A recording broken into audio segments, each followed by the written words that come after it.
Hello friends, good afternoon. Welcome back to my channel Moushumi lifestyle. বন্ধুরা সবাই কেমন আছো? আশা করি সবাই খুব ভালো আর সুস্থ আছো। তোমাদের ভালোবাসায় আমিও খুব ভালো আছি। যে যেখান থেকে ভিডিওটি দেখছো, বড়োদেরকে প্রণাম, ছোটোদেরকে আন্তরিক ভালোবাসা জানিয়ে ভিডিওটি শুরু করলাম। তো বন্ধুরা দেখো, একটা নতুন ভিডিও নিয়ে চলে এসেছি। আর ভিডিওটা কি, আজকে কোনো ব্লগ ভিডিও না, আজকে আবার একটা রেসিপি নিয়ে চলে এসেছি। রেসিপিটা হচ্ছে, আমি আজকে তো অনেকে খেয়েছো নারকোলের দুধ দিয়ে মালাইকারি খেয়েছো চিংড়ি মাছের, কিন্তু আজকে আমি গরুর দুধ আর তোমার আমুল দুধ মানে আমুল স্প্রে পাউডার দুধ যেটা হয় সেটা মিশিয়ে আমি আজকে তোমার চিংড়ি মাছটা করব। তো এটা খেতে দারুণ টেস্টি হয়। জানি না কেউ খেয়েছো কি না, খেয়েছো হয়তো অনেকেই। আর আমি এটা দিয়ে করবো, আজকে গরুর দুধ দিয়ে করবো। তো ঠিক আছে, দেখতে থাকো, সাথে থাকো। আর এর স্বাদ হয় দারুণ। আর একবার করে খেয়ে দেখো বন্ধুরা। দেখো বন্ধুরা, এখানে বাজার থেকে চিংড়ি মাছ নিয়ে এসেছি। চিংড়ি মাছগুলো কিন্তু বেশ বড় বড়। এবার চিংড়ি মাছগুলোকে আমি কেটে ধুয়ে পরিষ্কার করে নিয়ে আসব। এই দেখো, চিংড়ি মাছগুলোকে আমি কেটে ধুয়ে পরিষ্কার করে বেশ সুন্দর করে পরিষ্কার করে নিয়ে এসেছি। এবার এখানে দেখো, এই মাছটা মানে রেসিপিটা করার জন্য আদা, জিরা আর কাঁচা লঙ্কা পেস্ট করে রেখেছি একসঙ্গে করে। আর এখানে দুধ রেখেছি, আমুল দুধটা রেখেছি। এবার এইটার ভেতরে আমি মাছটার ভেতরে লবণ আর হলুদ গুঁড়া দিয়ে আমি মাছটাকে একটু মেখে নেব। লবণ দিয়ে দিলাম, এবার হলুদ গুঁড়া দিয়ে দিচ্ছি। দিয়ে না আমি মানে হাত দিয়ে ভালো করে মাছটাকে মেখে নেব। হাত দিয়ে মাখলে কি হবে, মাছের ভেতরে লবণ হলুদগুলো ভালো করে যাবে। ওই জন্য আমি মাছটা দেখো, আমি খুব সুন্দর করে পরিষ্কার করে ধুয়েছি। ভেতরে যে নোংরা ছিল, নোংরাগুলো হাত দিয়ে দিয়ে বের করে বেশ ভালো করে পরিষ্কার করে ধুয়ে নিয়ে এসেছি। এবার আমি মাছটাকে ভালো করে মেখে রেখে দেব। রেখে দেখো, এবার আমি না তোমার একটা কড়াই বসিয়ে দিয়েছি গ্যাসের উপরে। গ্যাসের চুলার পরে একটা কড়াই বসিয়ে দিয়েছি। আর এই কড়াইয়ের ভেতরে আমি সর্ষের তেল দিয়ে দেব। আর আমি এই মাছটা কিন্তু পুরো সর্ষের তেলে রান্না করব, কোনো রিফাইন তেল ইউজ করব না। এবার তেলটা গরম হতে দেব। গরম হতে দিয়ে তারপরে গিয়ে এর ভেতরে দেখো, আমি একটা একটা করে মাছ ছেড়ে দিচ্ছি। মাছগুলো আমি একটু হালকা করে লাল লাল করে ভেজে নেব, কেননা কড়া ভাজা দেব না। কড়াভাবে ভাজলে মাছটা কি হবে, শক্ত হয়ে যাবে, খেতে ভালো লাগবে না। ওই জন্য আমি চিংড়ি মাছটাকে একটু উল্টে পাল্টে ভেজে নিচ্ছি হালকা করে। দেখো, প্রত্যেকটা মাছ আমি একটু উল্টে পাল্টে দিচ্ছি।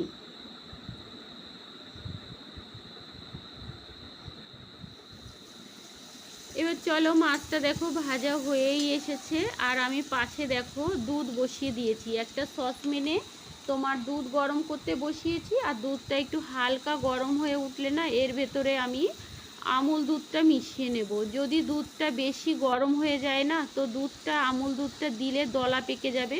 ওই জন্য দুধটা যখন হালকা গরম হয় তখন আমি দিয়ে দিলাম এর মধ্যে পাউডার দুধ। পাউডার দুধটা দিয়ে দেখো নেড়ে নিচ্ছি, নেড়ে চেড়ে নেব।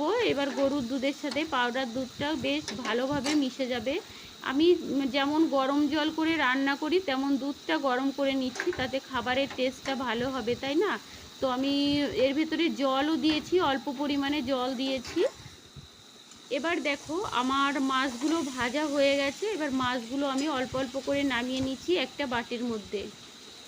সম্পূর্ণ মাছটা আমি নামিয়ে নেব। নামিয়ে নিয়ে তারপরে চলো পরবর্তী স্টেপে ফিরে আসছি।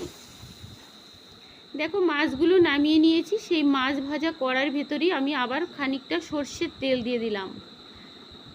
ওই তেলের ভেতরেই আবার কিছুটা সর্ষের তেল দিয়ে দিলাম। এবার দেখো যেটা দিচ্ছি, 2 টুকরো দারচিনি, 2টো এলাইচি আর 2 টুকরো লবঙ্গ আমি এই তেলের ভিতর দিয়ে দিলাম। দিয়ে একটা খুন্তি দিয়ে ভালো করে একটু নেড়ে চেড়ে নিচ্ছি, নেড়ে চেড়ে নেব। আমার দেখো এবার তোমার আদা জিরে আর কাঁচা লঙ্কার যে পেস্টটা ছিল, পেস্টটা তেলের ভিতরে দিয়ে দিলাম। এই প্লেটটা ধুয়ে একটু জল দিয়ে দিলাম যাতে মশলাটা পুড়ে না যায়। এবার গ্যাসের ফ্লেমটা একটু লো টু মিডিয়ামে রেখে আমি আস্তে আস্তে করে মশলাটাকে একটু কষিয়ে নেব। তো মশলাটা যখন তেল ছাড়তে শুরু করবে ততক্ষণ অপেক্ষা করব। এবার দেখো, এর ভেতরে আমি তেল ছাড়তে শুরু করেছে আস্তে আস্তে, একটু লবণ দিয়ে দিলাম, পরিমাণ মতন লবণ দিয়ে দিলাম। লবণ দেওয়ার পরে এবার পরিমাণ মতো সামান্য একটু হলুদ গুঁড়া দিয়ে দিলাম। আর এই রেসিপিটার কালার না একটু সাদা সাদা আসবে, কারণ দুধ দিয়ে করা তো, এই কারণে একটু সাদা আসবে, কিন্তু টেস্ট হবে অসাধারণ, জানো তো। এবার দেখো তোমার মাছটাকে আমি একটু কষিয়ে নিচ্ছি মশলা দিয়ে, যে মশলা দিয়েছিলাম। তো সরি বন্ধুরা, একটুখানি জায়গা আমার স্কিপ হয়ে গেছে, আমি যখন কড়াইতে মাছটা দিই সেই জায়গাটুকু আমার স্কিপ হয়ে গেছে। এবার মাছটাকে মশলার সাথে উল্টে পাল্টে বেশ ভালো করে মানে তোমার কষিয়ে নেব, যাতে মশলাটা মাছের ভেতরে ভালো করে ঢুকে যায়। দেখো আমার তেল ছেড়ে দিয়েছে আর কষানোটাও হয়ে গেছে। এবার যে দুধটা আমি ফুটিয়ে রেখেছিলাম, জ্বালিয়ে রেখেছিলাম, সেই দুধটা এবার আমি ঢেলে দেবো এই মাছটার ভেতরে।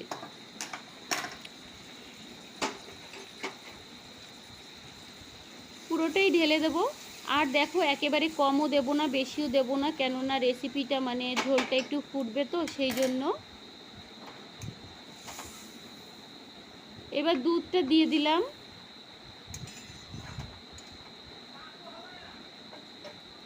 দেখো যেহেতু গরম দুধ দিয়েছি তাই ঝোলটা ফুটতেই শুরু করেছে। এবার আমি একটু ঢাকা দিয়ে হতে দেব। এবার দেখো চলো, আমি একটু ঢাকনাটা উঁচু করে একটু নেড়ে চেড়ে নিচ্ছি। দেখো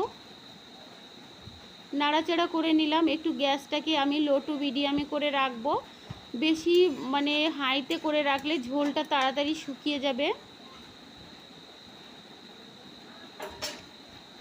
এবার দেখো আমি আর একটু সময়ের জন্য ঢাকা দিয়ে রেখে দেব, অল্প সময়ের জন্য।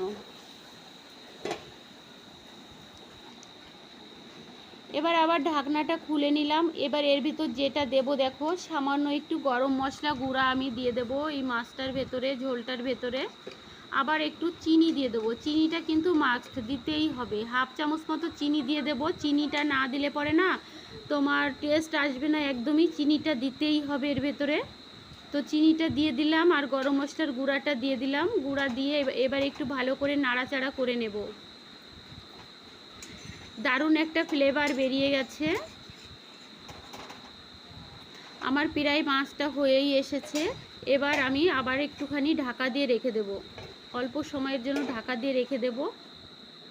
দেখো আমার মাছটা পুরো কমপ্লিট হয়ে গেছে রান্না, দেখতেও খুব সুন্দর হয়েছে আর খেতেও খুব সুন্দর হয়েছিল। তো একটা বাটির মধ্যে ঢেলে নিলাম। দেখো পুরো কমপ্লিট হয়ে গেছে। তো বন্ধুরা ভিডিওটা যদি ভালো লাগে লাইক কমেন্ট শেয়ার করে আমার পাশে থেকো।